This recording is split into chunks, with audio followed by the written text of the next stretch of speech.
Thank you, Mr. Speaker. My question is to the Minister of Community and Social Services.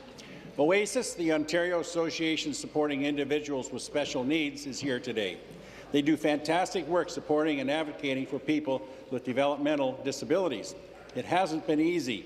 The developmental service sector is in crisis.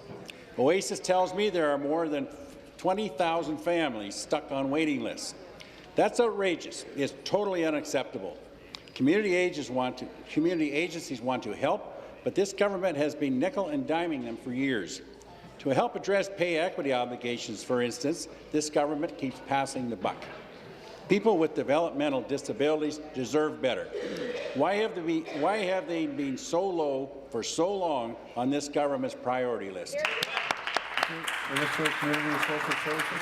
Well, thank you very much, Mr. Speaker, and I also would like to welcome the individuals here from OASIS to the legislature this morning, and I'm sure we're going to have some further dialogue, but certainly I take great issue with the premise of the member opposite's question.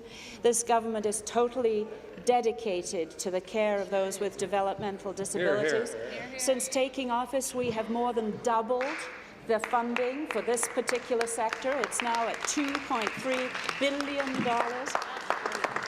When I first became minister in 2014, our government committed to $810 million over 3 years. Wow. This has enhanced the services both on the day program side and on the residential side for vulnerable individuals. We recognize that there's more to do, and in fact, in this year's budget, a budget that the opposition voted against, we committed a further $677 million over 4 years. Thank you, Mr. Speaker.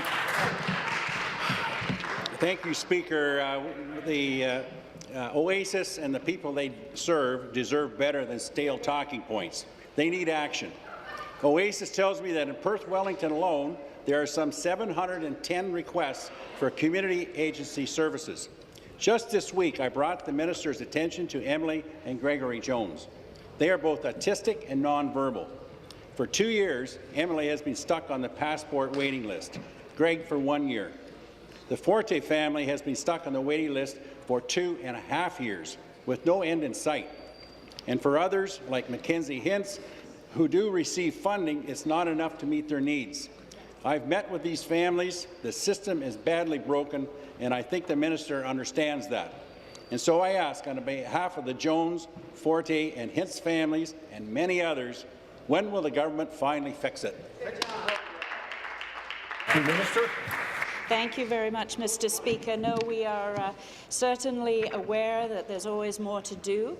We have, I believe, a very rigorous system of prioritizing individuals for the funding that is available. And we understand that there can be challenging circumstances and circumstances that can change within families.